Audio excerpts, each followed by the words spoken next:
नमस्कार प्यारे विद्यार्थियों, आप सभी का स्वागत है यूडेट क्लासेस के इस ऑनलाइन डिजिटल प्लेटफॉर्म पर। जैसे कि आपने थंबनेल पर देख लिया होगा, आज हम चर्चा करेंगे जो अभी राजस्थान एसआई का जो एग्जाम हुआ है उसका एनालिसिस करेंगे। पूरा एनालिसिस, पेपर किस प्रकार आया था, पेपर का लेवल क्या था और इसकी कट ऑफ क्या रहने वाली है। पिछली जो कट ऑफ रही थी उनसे कंपेयर करके देखेंगे कितने स्टूडेंटों ने एग्जाम दिया और जो दोनों शिफ्ट हुई थी 5 तारीख वाली, 5 अप्रैल और 6 अप्रैल, उनमें से किन जो बच्चों को ज्यादा फायदा मिलेगा, किसमें नॉर्मलाइजेशन का फायदा ज्यादा होगा, इन सब के बारे में चर्चा करेंगे हम इस क्लास के अंदर। तो पहले तो आप सभी को बहुत बहुत शुभकामनाएं कि आपका जो पेपर था सफलतापूर्वक एकदम कंप्लीट हो चुका है और आपकी जो मेहनत है वो जरूर रंग लाएगी एक दिन। अब देखते हैं इसमें जो मैंने एनालिसिस किया है इसके बारे में कि जो एग्जाम हुआ है उनकी दोनों मैंने पेपर हुए हैं उनके बारे में एनालिसिस किया, और भी जो अन्य विद्यार्थी पेपर देकर आए थे उनसे उनके भी डाटा है मैंने एनालिसिस किया। उनसे मुझे पता चला है कि जो कट ऑफ है वो क्या रह सकती है, और मेरा मानना है कि 100% जो मैं कट ऑफ बता रहा हूँ वही रहेगी। और अगर आपके जो नंबर है इस कट ऑफ में से आ रहे हैं तो आप आज से ही जो अपना फिजिकल है वो तैयारी शुरू कर दीजिए, क्योंकि फिजिकल है वो बहुत ही ज्यादा मायने रखती है इस भर्ती के अंदर। तो चलिए हम देख लेते हैं हमारे जो कट ऑफ की प्रिडिक्शन है वो क्या है। सबसे पहले देख लेते हैं हमने जो डाटा है वो किस प्रकार से एनालिसिस किया। हमने दो भर्तियां हैं जो 2021 के अंदर एसआई की भर्ती हुई थी और 2026 के अंदर एसआई की भर्ती हुई थी, उनको सबसे पहले कंपेयर किया। देखिए जो कुल पद थे उसमें जो एसआई की भर्ती 2021 में हुई थी उसमें 859 मतलब 859 पद थे, लेकिन जो 2026 में हुई है उनमें पद ज्यादा है, 1015 पद है। 1015 पद है, इसका मतलब है इससे ज्यादा पद है, लगभग 150 से ज्यादा पद इसमें ज्यादा है। और फॉर्म कितने भरे गए थे, इसमें 8 लाख फॉर्म भरे गए थे। 2021 में जो फॉर्म भरे गए थे एसआई की भर्ती में 8 लाख फॉर्म, और 2026 वाली भर्ती है इसमें भी 7.70 लाख फॉर्म भरे गए थे। लगभग 8 लाख के पास में फॉर्म पहुंच गए हैं, क्योंकि इसमें सीट ही नहीं थी इसलिए हर कोई ने स्टूडेंट ने फॉर्म भर दिया था।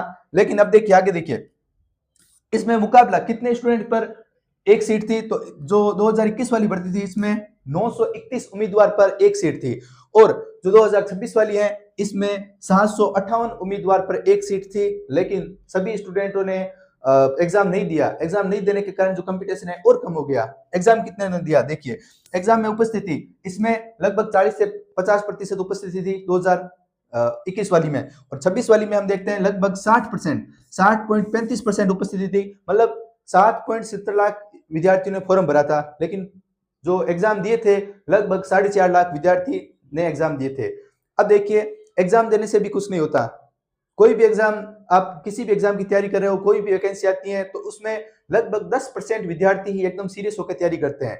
मतलब जो फॉर्म भरे जाते हैं उनमें से 10%, पेपर देने वाले में नहीं, फॉर्म भरे जाते हैं उनमें से 10%। अगर फॉर्म 7 लाख और 70,000 फॉर्म भरे गए थे, इसका मतलब 77,000 स्टूडेंट थे जो इनकी एसआई भर्ती की तैयारी कर रहे थे। बाकी वो स्टूडेंट है जो और किसी की तैयारी कर रहे हैं और एग्जाम देने चले गए।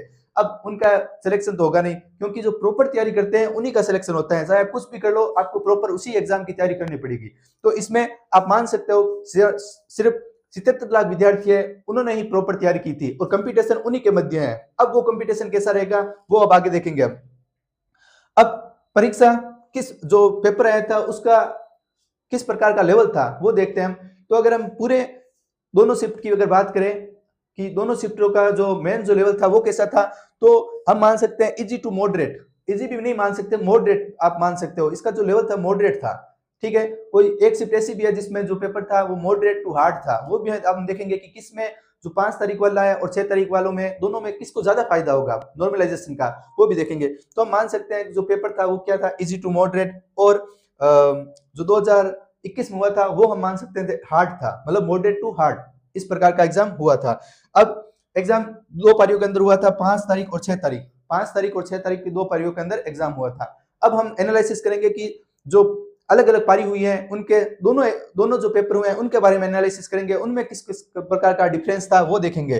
तो अगर बात करें हम अलग अलग शिफ्टों की बात करें, पहली शिफ्ट 5 तारीख हुई थी, 5 अप्रैल को जो पहला हिंदी का पेपर हुआ था, वो ऐसा माना जाता है कि जो हिंदी वाला पेपर था थोड़ा सा टफ था 6 तारीख वाले से। तो 6 तारीख वाला जो पेपर था उससे थोड़ा सा टफ माना जाता है, इजी टू मॉडरेट आप मान सकते हो हिंदी का पेपर। और अगर आपने 72 से 77% अगर आपने अटेम्प्ट किए हैं, ये अटेम्प्ट लिखे हैं कि आपने कितने परसेंट अटेम्प्ट किए हैं, अगर आपने 90% एक्यूरेसी के साथ में, अगर आपने 70 से आप मान सकते हो 75 या फिर 72 से 77 इतने % अगर आप अटेंड करके आए हो तो आपकी स्थिति बहुत ही अच्छी है, आप कंपटीशन के अंदर हो, ठीक है। और जो 6 अप्रैल वाली शिफ्ट थी जिसमें सामान्य हिंदी का जो पेपर था वो थोड़ा इजी था, उससे थोड़ा इजी था। अगर देखें तो उसमें 5 तारीख वाले में प्रश्न है वो घुमा-घुमा के पूछे गए थे, पर्यायवाची है, विलोम शब्द है या फिर कहावतें और भी जो वाक्यांश वाले प्रश्न आए थे उसमें थोड़ा-सा घुमा के पूछा गया था 5 तारीख वाले में। 6 तारीख वाले में एकदम सीधा-सीधा। मैंने दोनों पेपर के जो आंसर किए वो जारी किए हैं इस चैनल के ऊपर, तो आप देख लेना, उसमें हिंदी की और जीके की दोनों आंसर किए हैं इसी चैनल के ऊपर हैं। तो आप इस वीडियो के बाद में वो भी आप देख सकते हो, अपनी जो आंसर किया है वो मिला सकते हो। तो मैंने एनालिसिस किया कि जो 5 तारीख वाला पेपर था और 6 तारीख वाले, इन दोनों में क्या डिफरेंस है कि 5 तारीख वाला थोड़ा-सा टफ था 6 तारीख वालों से। ज़्यादा % टफ नहीं थे, लगभग आप मान सकते हो 8 से 10% है वो ज़्यादा लेवल के थे। तो इसमें जो फायदा मिलने वाला है वो 5 तारीख वाले को मिलने वाला है क्योंकि उसका जो लेवल था वो अच्छा था। इसके बाद में देखते हैं 6 अप्रैल 5 अप्रैल का जो पेपर था जीके वाला, जीके वाले में क्या दिक्कत है। अब जीके वाले में पेपर अगर आपने अटेंड किया है और 65 से 70% आप कर रहे हो, 65 से 70% आपने 90% एक्यूरेसी के साथ में अगर आपने हल किए हैं और तो आपकी स्थिति बहुत ही अच्छी है, मेरिट के अंदर आने के पूरे चांस है। और अगर आपने 6 तारीख को पेपर दिया है और आपके जो नंबर है 6 तारीख वाले में आप मान सकते हो कि 70 से 75% आपने अटेम्प्ट किए हैं, तो बहुत ही अच्छी तैयारी के अंदर आप मतलब सिलेक्शन की दौड़ के अंदर हो। इसके अलावा अब कौन-कौन से विद्यार्थी है जिनको फिजिकल की तैयारी करनी चाहिए या फिर इंटरव्यू की तैयारी करनी चाहिए, उसके बारे में देखते हैं। तो ये था, हमने एनालिसिस किया कि कौन से शिफ्ट के अंदर पेपर हार्ड था। तो अगर ओवरऑल देखें, दोनों सब्जेक्ट के बारे में देखें, हिंदी और जो जीके है उन दोनों पेपर के बारे में देखें, तो ओवरऑल जो फायदा मिलने वाला है वो 5 तारीख वाले बच्चे को नॉर्मलाइजेशन का फायदा मिलने वाला है। अब इसमें फायदा ऐसे भी नहीं होगा कि बहुत ज्यादा फायदा हो जाएगा, क्योंकि 6 तारीख वालों का जैसा पेपर आसान था तो वो वैसे ही ज्यादा नंबर लेकर आएंगे और 5 तारीख वालों को नॉर्मलाइजेशन के साथ में बराबर आ जाएंगे। ऐसा फायदा नहीं होने वाला है कि वो मेरिट मतलब कम से कम 10 नंबर का फायदा हो जाए, ऐसा कुछ नहीं होगा, लेकिन थोड़ा बहुत फायदा होगा वो 5 तारीख वाले बच्चों को जरूर होगा। अब देखते हैं कि हमारी जो कट ऑफ है वो क्या रह सकती है।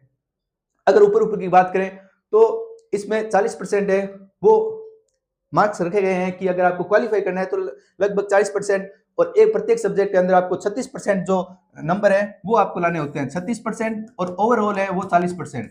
तो अगर पेपर का लेवल देखें और इस वैकेंसी को देखें तो अगर आपके क्वालिफाई हो रहा है तो आप आज से ही फिजिकल की तैयारी शुरू कर दो, क्योंकि इसमें वैकेंसी 1000 से अधिक वैकेंसी है और जो पेपर देने वाले हैं वो 60% स्टूडेंट ने पेपर दिया है। और जो फिजिकल वाली लिस्ट आएगी इसमें 20 गुना लोगों को सिलेक्ट किया जाएगा, 20 गुना विद्यार्थियों को सिलेक्ट किया जाएगा। तो 20 गुना में आप देख सकते हो लगभग 1000 वैकेंसी है तो 20,000 से अधिक विद्यार्थियों को सिलेक्ट किया जाएगा। तो इसमें 100% आपका नाम आ सकता है उन्हीं विद्यार्थियों का जिनका क्वालिफाई हो रखा है। तो आप क्वालिफाई हो रखा है तो आप वहां पर लीड ले सकते हो। अब लीड कहां पर लोगे आप, देखो अगर किसी विद्यार्थी के आप मान सकते हो अगर किसी विद्यार्थी के टोटल 210 नंबर आ रहे हैं, ठीक है, 200 दोनों पेपर को मिलाकर उसके 210 नंबर आ रहे हैं और एक दूसरा विद्यार्थी है जो थोड़ा सा इंटेलिजेंट है और उसके आ रहे हैं 250 आ रहे हैं। अब देखो दोनों ही रेस के अंदर है, अब बस 210 वाले को फिजिकल के अंदर थोड़ी तैयारी है वो मजबूती से करनी होगी। अब देखो पेपर है, लेवल कैसा आएगा, पेपर एग्जामिनर कैसा बनाएगा ये हमारे हाथ में नहीं है, लेकिन फिजिकल हमारे हाथ में है। फिजिकल में हम 100 में से 90 नंबर प्लस नंबर ला सकते हैं। और जो इंटेलिजेंट स्टूडेंट होते हैं पढ़ते पढ़ते थक जाते हैं, उनका शरीर है वो वेट बढ़ जाता है और उनसे इतनी जो रनिंग है वो भी नहीं हो पाती है, कूद नहीं हो पाती है, ऊंची कूद लंबी कूद ये कूदे भी नहीं हो पाती है, मतलब उनका फिजिकल थोड़ा सा लो रहता है कंपेयर जो स्टूडेंट है क्रिएटिव स्टूडेंट होते हैं। तो आप अगर लीड लेना चाहते हो उन विद्यार्थियों से जो आपसे 40 नंबर आगे हैं, 30 नंबर आगे हैं, तो आपको आज से ही फिजिकल तैयारी करनी होगी, ये आपके हाथ में है। अगर आपने अच्छी तरीके से फिजिकल की तैयारी कर ली, जी जान लगा के 2-3 महीने अच्छी फिजिकल की तैयारी कर ली तो 100% है कि आप उनसे आगे निकल जाओगे। जब फिजिकल होगा तो उनके नंबर आएंगे 50 और आपके आएंगे 90। देखो यहाँ से आपने 40 नंबर की लीड ले ली तो आप उनके बराबर आगे। अब ये चीज आपके हाथ में है, अब जो हो गया है वो आपके हाथ में नहीं है, उसका आपको कोई भी प्रकार का मतलब पश्चाताप नहीं करना है कि ये गलत हो गया है मेरा प्रश्न, ये देखो इतना सरल था फिर भी गलत हो गया है, ये मैंने गोला गलत पढ़ दिया है, ये इस प्रकार का कोई भी रिग्रेट नहीं करना है आपको। अब आपके हाथ में क्या है, आप आज से ही रनिंग चालू करो और जो फिजिकल है 100% ऐसी करो कि आपका लक्ष्य हो कि 100 में से 100 नंबर है वो मैं फिजिकल में लाकर दिखाऊंगा। अगर ऐसा लक्ष्य है तो आप अगर 210 नंबर है तो भी आप मेरिट के अंदर और आपका सिलेक्शन हो सकता है। अब देख लेते हैं कि जो एक्सपेक्टेड कट ऑफ है वो क्या रह सकती है, संभावित जो कट ऑफ है वो क्या रह सकती है। तो वैसे तो मैंने आपको बता दिया कि तैयारी आपको तभी करनी है जब आप क्वालिफाई हो, मतलब क्वालिफाई मतलब 40% से अधिक है तो आप फिजिकल की तैयारी कर सकते हो। फिर भी मैं बता देता हूँ कि अलग अलग जो कैटेगरी वाइज है उनकी कट ऑफ है वो क्या रहने वाली है। तो अगर कैटेगरी वाइज अगर कट ऑफ की बात करें तो जनरल की 210 से 230, मैं 20 गुना की कट ऑफ बता रहा हूं जो फिजिकल के लिए होने वाले हैं। 210 से 230 अगर आपके नंबर आ रहे हैं, 210 प्लस नंबर हैं, तो आप फिजिकल की तैयारी कर सकते हो, आप कंपटीशन की दौड़ के अंदर हो। और अगर फीमेल की बात करें 195 से 215। ओबीसी की बात करें तो ओबीसी की जो कट ऑफ है थोड़ी सी जनरल से कम रह सकती है। तो कितनी कम रह सकती है? 10 नंबर या फिर 15 नंबर कम। 195 से 215 नंबर, 195 से 215 नंबर ओबीसी की कट ऑफ रह सकती है। अगर आपके नंबर इसमें से हैं तो आप आज से ही रनिंग शुरू कर दो और अपना फिजिकल पर ध्यान देना शुरू कर दो। अगर ओबीसी की महिलाएं हैं तो 180 से 200 नंबर। एससी में थोड़ा सा 5 नंबर का और मतलब छूट मिल जाती है, 5% की छूट मिल जाती है। तो आप मान सकते हो 175 से 195 और 160 से 180 फीमेल की। एसटी के अंदर, शेड्यूल ट्राइब के अंदर 165 से 185 नंबर कट ऑफ रह सकती हैं 20 गुना की, जिसमें आपको फिजिकल के लिए बुलाया जाएगा। फिर आपके ऊपर है कि आप कितने नंबर लाते हो और लीड लेते हो। और 150 से 170 रह सकती है फीमेल की।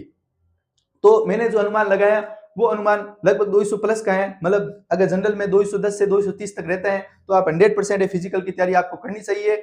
और साथ में अब देखो फिजिकल तो कर रही हो, साथ में आप दूसरी जो अन्य भर्तियां अगर आप तैयारी कर रहे हो, एलडीसी की, लैब असिस्टेंट की, या फिर आरपीसी की जो फर्स्ट ग्रेड सेकंड ग्रेड की आप तैयारी कर रहे हो, तो उसकी भी आप जो प्रिपरेशन है वो आप जारी रखो।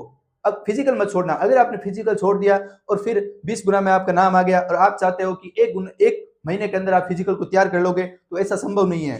ये जो फिजिकल है वो समय मांगता है, टाइम मांगता है। आप एक महीने में तैयार नहीं कर सकते। आज से आपको शुरू करना होगा। तो 3-4 महीनों के बाद में जब भी फिजिकल की लिस्ट आएगी तो आप उस समय एकदम तैयार रहोगे और उन विद्यार्थियों से आगे रहोगे जो लिस्ट का वेट कर रहे थे। तो आपको अब किसी का वेट नहीं करना है। अगर क्वालिफाई है तो बस आज से ही आप तैयारी शुरू कर दीजिए। और भी आपको अगर पेपर नहीं मिला है आपने तो पेपर इस चैनल पे आप मिला सकते हो। अन्य किसी एग्जाम की तैयारी कर रहे हो तो आपको इस चैनल के ऊपर जो आर्ट एंड कल्चर, हिस्ट्री या इंग्लिश किसी भी एग्जाम की तैयारी कर रहे हो तो आपकी क्लासें उपलब्ध है, तो आप इस क्लास को ले सकते हो। सभी इस क्लास को आप सभी, अगर आपको क्लास अच्छी लगी है, आपको लगता है कि इस प्रकार का प्रेडिक्शन है वो बहुत ही अच्छा है, तो आप इस क्लास को लाइक कर सकते हो, सब्सक्राइब कर सकते हो। अगर आप लाइक करोगे, कमेंट करोगे तो यूट्यूब इस क्लास को और लोगों तक पहुंचाएगा, हमें भी मोटिवेशन मिलेगा। आप अपने जो भी नंबर आए वो एक बार कमेंट के अंदर जरूर लिखना, ताकि हम एक बार और एनालिसिस करके जो परफेक्ट डाटा है वो आपके सामने एक बार और लेकर आए। आप सभी का बहुत बहुत धन्यवाद। Thank you.